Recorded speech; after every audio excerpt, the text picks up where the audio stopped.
A gente vai conversar sobre um livro que mistura mitologia, uma mitologia muito própria, uma distopia muito interessante e um homem que se intitula como Homem das Neves. A gente vai falar sobre Oryx and Crake, da Margaret Atwood. Bora!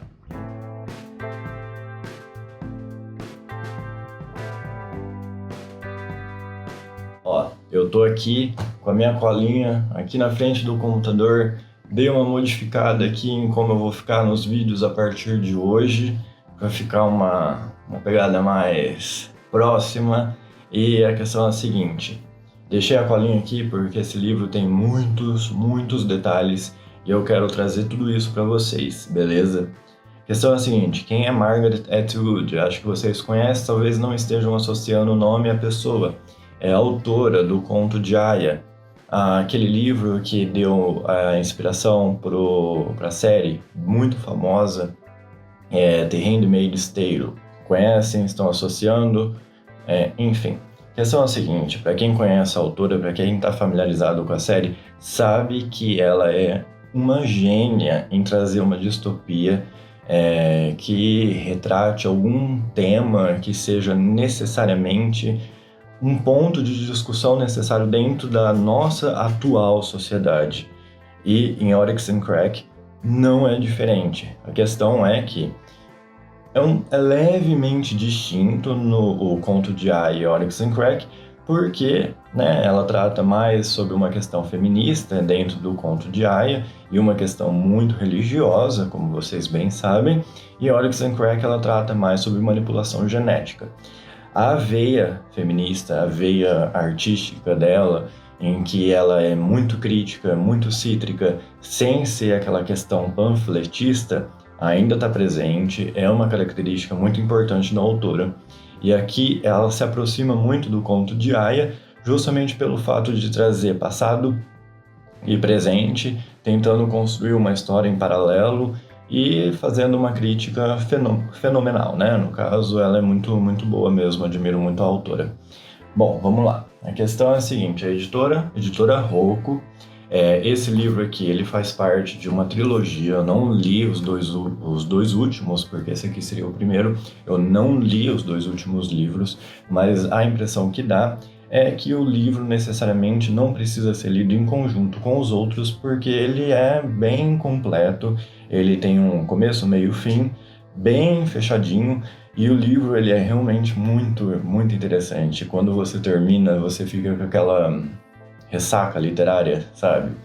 Porque a escrita, não sei se vocês já tiveram contato com a escrita da autora, mas a escrita é muito instigante, é uma história bem interessante, então quando termina, a obra está pronta, está finalizada, mas você fica querendo saber mais, querendo saber detalhes, e é justamente nessa questão de passado e presente, né? O presente deles, no caso, seria o nosso futuro, se for analisar, nesse jogo entre passado e presente que ela vai contando a história. Por meio de quem? Por meio do Jimmy, né? No passado ele foi Jimmy, agora no presente ele se auto-intitula o Homem das Neves. Por quê?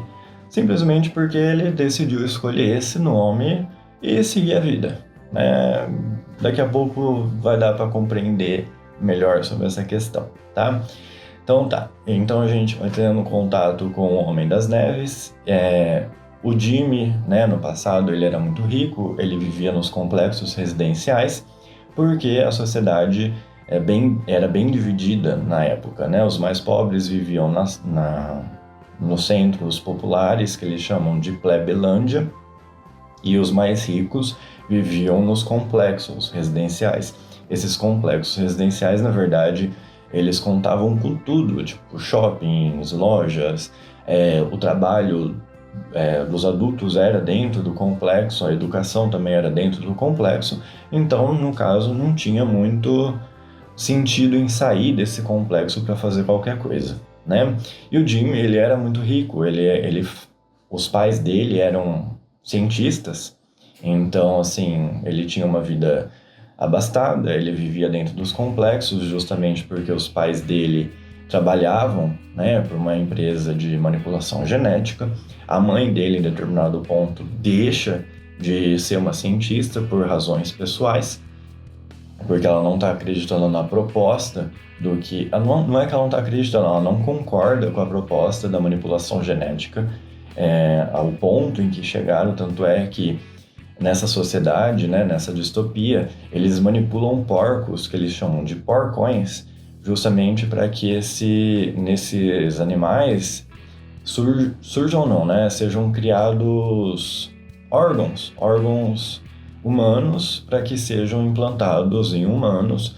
E mais do que isso, não só órgãos, eles manipulam geneticamente para conseguir substâncias que rejuvenescem. Enfim, é bastante ampla a questão da manipulação genética, e a mãe do Jimmy, em determinado ponto, não concorda com isso, não concorda com o trabalho do pai do Jimmy, que ele trabalha especificamente com os porcões, e mais pra frente, assim, no livro, mais lá pro meio, ela abandona o complexo, ela abandona o Jimmy, ela abandona o pai do Jimmy, ela deixa tudo isso para trás e passa a viver como uma rebelde. Então é justamente nesse contraponto, né, de passado e presente que a gente vai conhecendo a história, a gente vai conhecendo a história do Jimmy e ele vai trazendo todos os outros personagens, tá? Vamos lá. Eu vou evitar falar sobre o fim do livro aqui no começo do vídeo, porque o interessante do livro é justamente você ir descobrindo a história aos poucos, porque ele vai dando pouquíssimos detalhes até que a gente vai montando a história. E eu acho que o interessante desse livro é justamente isso, né?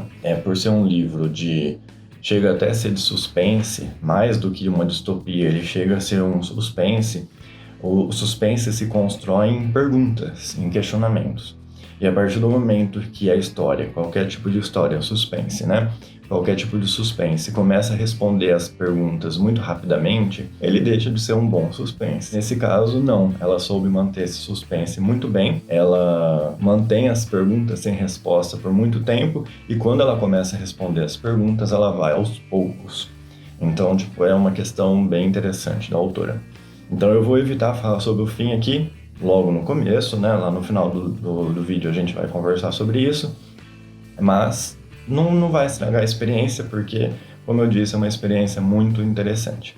Então tá, beleza, vamos lá. Essa manipulação genética que eu falei é bem ampla, na verdade, né? Eles fazem manipulação genética até com animais domésticos. Eles modificaram geneticamente até animais domésticos que são introduzidos no mundo. Só que aí você olha pro presente, né, e vê que o Homem das Neves, antes, né, o Jimmy, quando ele era Jimmy, ele vivia num complexo residencial. Aí o Homem das Neves agora vive em cima de uma árvore. Mal tem alimento. Ele veste um trapo. Ele é um maltrapilho. Barba, cabelo grande, tipo, cheira mal.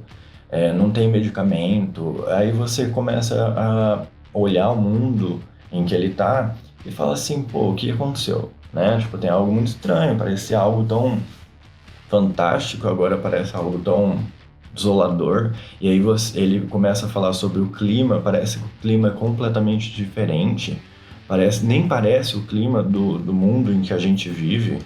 O mar, o céu parece diferente, parece que foi alguma coisa modificada. Então o que aconteceu? Vamos lá, tipo, você começa a falar assim, não, a gente precisa de respostas, né? E aí é onde a gente, conhecendo a adolescência do Jimmy, a gente descobre quem foi Crack, né? Ou Crack, no caso. Crack foi o melhor amigo do Jimmy enquanto eles eram adolescentes, e por muito tempo eles ficaram juntos, né? Sendo amigos, eles passavam muito tempo juntos mesmo. E a diferença entre os dois é bem acentuada no sentido do que o Crack é muito inteligente. Ele enxerga as coisas de um modo muito distinto, na verdade. Tem uma visão sobre os sentimentos humanos muito mais distanciada do que o Jimmy. O Jimmy, ele se envolve emocionalmente com as coisas, com as circunstâncias muito mais do que o Crack. O Crack não, é como se ele estivesse ali observando. Ele era como se fosse... Ele não é um narrador, mas eu vou falar desse modo. É como se ele fosse um narrador distanciado da coisa, assim. Ele estava ali na situação, ele tinha motivos para ter envolvimento, mas ele não se envolvia como ele deveria. Era frio até mesmo, enfim. E os dois passavam muito tempo juntos. O modo como a diversão se dava naquela época, vamos dizer assim, o modo como eles passavam o tempo era bem diferente do que a gente vê hoje. Claro, a questão da tecnologia é muito presente, mas existiam programas de televisão, programas na internet que era televisionado ou era transmitido suicídios, pornografias quase infantis, modificadas digitalmente. Era muito estranho o modo como eles tinham esse envolvimento quanto à questão da diversão, sabe? Era muito bizarro, era estranho mesmo, sabe? Em determinado ponto, eles se envolvem num jogo chamado Mad Adão. Eu vou fazer um parênteses aqui. Lembra que eu falei que era uma trilogia? Esse livro faz parte de uma trilogia? Era não, né? É parte de uma trilogia? Então, essa trilogia é chamada de trilogia Mad Adão. No caso, em uma tradução hiper livre aqui, que não consta no livro, né? O Adão loucão, vamos dizer assim, né? Tipo, um Adão louco. No sentido Adão bíblico da palavra, no sentido de ser a primeira manipulação genética da história, vamos dizer assim, né? Em que do Adão surgiu a Eva. Então, beleza. E aí o Crack, ele se envolve nesse jogo chamado Mad Adão, em que eles fazem, tipo assim, como se fosse uma trivia. Une tal animal a tal animal, vamos ver o que dá. E aí os organizadores do jogo falavam assim, deu certo, sabe? Bacana, legal. E aí você vai evoluindo o seu nível dentro do jogo. Em determinado ponto, a gente descobre que o Crack, ele chegou no maior nível possível. E a hora que você chega nesse nível, você se transforma em um organizador, vamos dizer assim. E isso, né, a gente vai descobrindo ao longo do livro, mas ele já está muito mais velho quando ele se torna esse organizador. Quando o Homem das Neves, a gente vai fazer esse diálogo como no livro. A gente vai, volta, para a gente compreender. Como eu disse, o Homem das Neves está dormindo em cima de uma árvore, ele mal tem comida e... enfim. E aí algumas crianças parecidas com humanos, mas não exatamente humanas, surgem na história.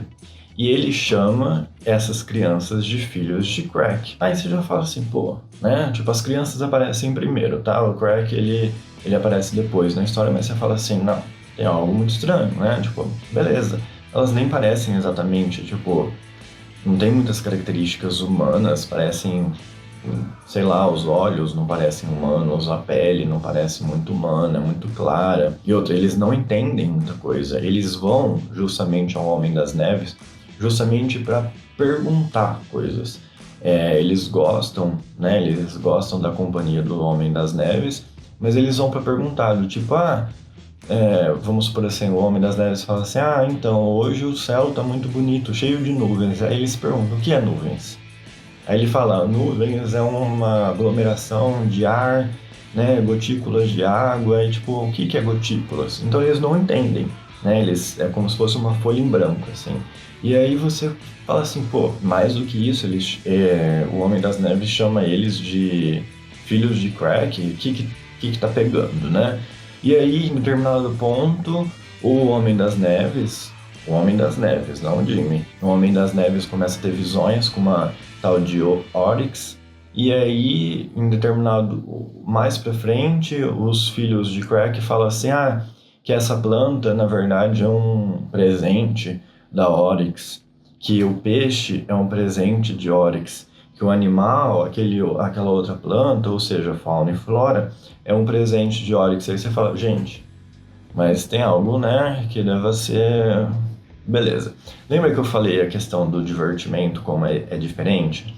E que um desses divertimentos que eu falei, desses entretenimentos que eu falei, é uma questão de uma pornografia quase infantil. Em determinado ponto que o Crack e o Jimmy estão tendo esse divertimento, digamos, meio estranho, assistindo uma pornografia quase infantil, eles vêm muito novos, todos eles, né? Ainda não chegaram nem à idade adulta nesse ponto do livro. Eles veem uma garotinha e essa garotinha olha né? O Jimmy tem a impressão de que ela olha diretamente no olho dele. Ela está envolvida na pornografia infantil e essa imagem marca muito ele. O Crack imprime essa imagem, dá para o Jimmy, e isso acompanha ele pelo livro inteiro.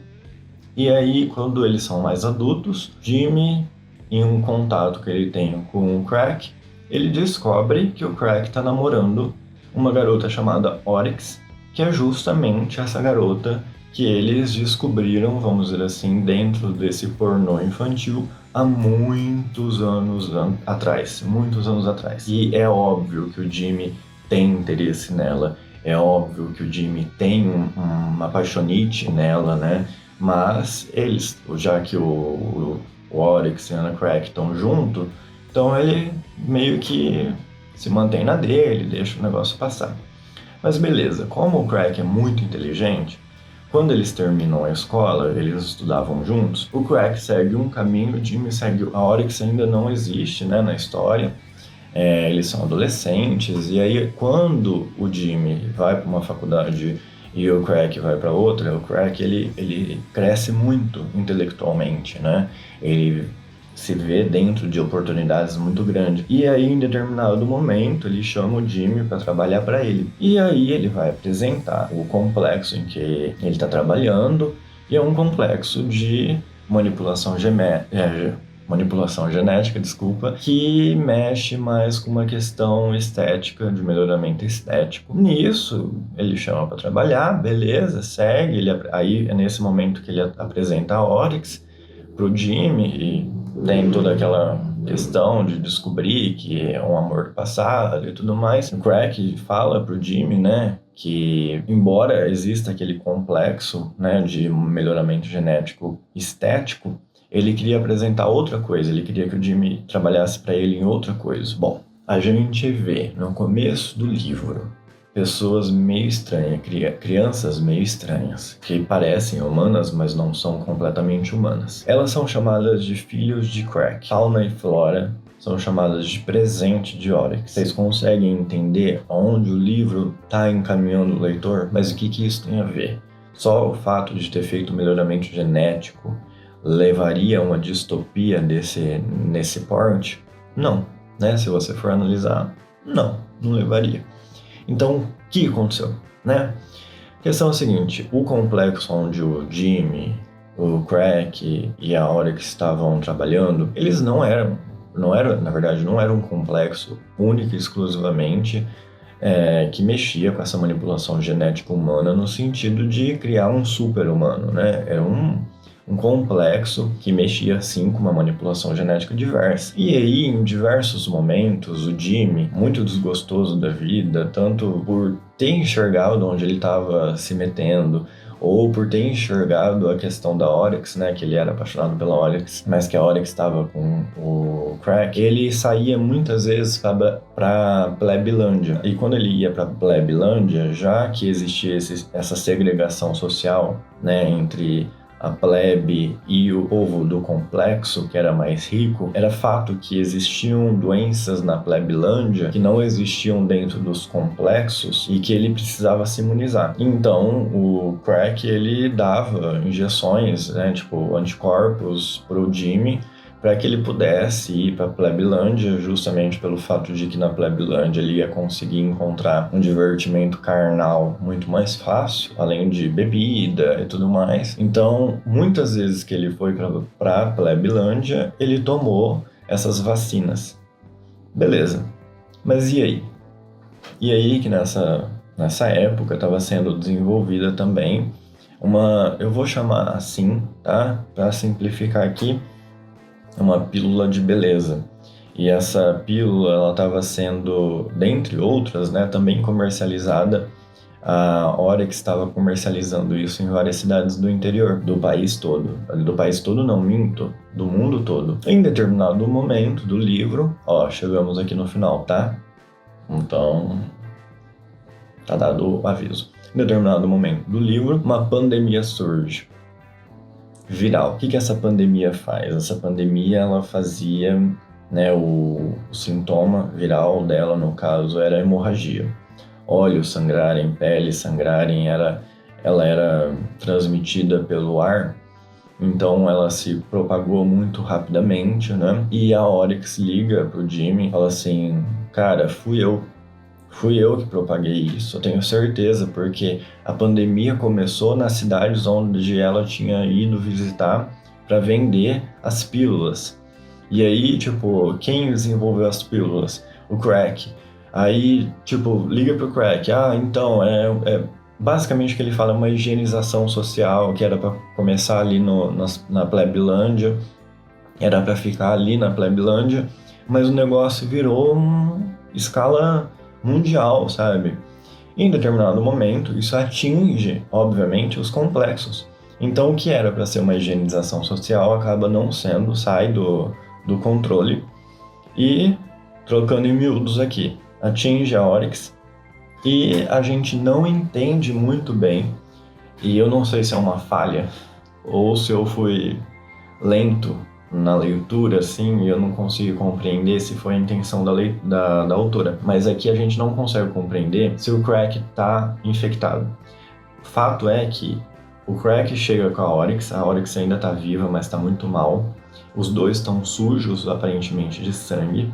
E nesse momento, o Crack, ele mata a Oryx. E aí, a hora que o Jimmy vê que o Crack matou a Oryx, ele dá um tiro no Crack.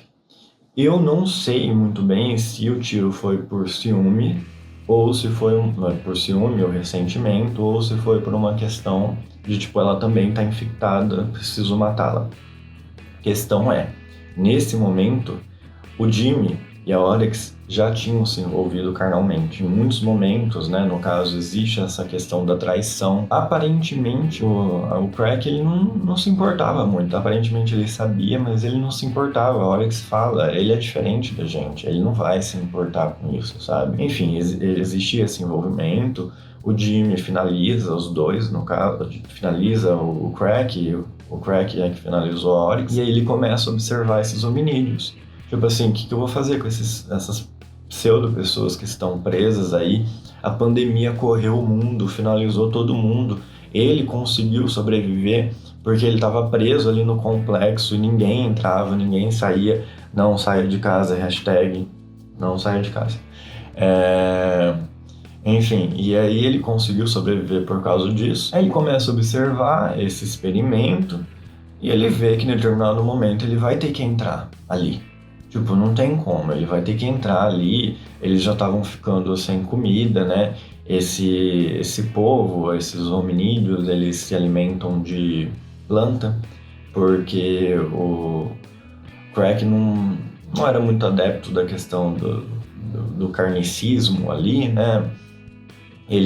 São várias modificações genéticas que ele fez, eles ronroavam, sabe, igual o gato, eles ronroavam para se curarem de doenças, de ferimentos.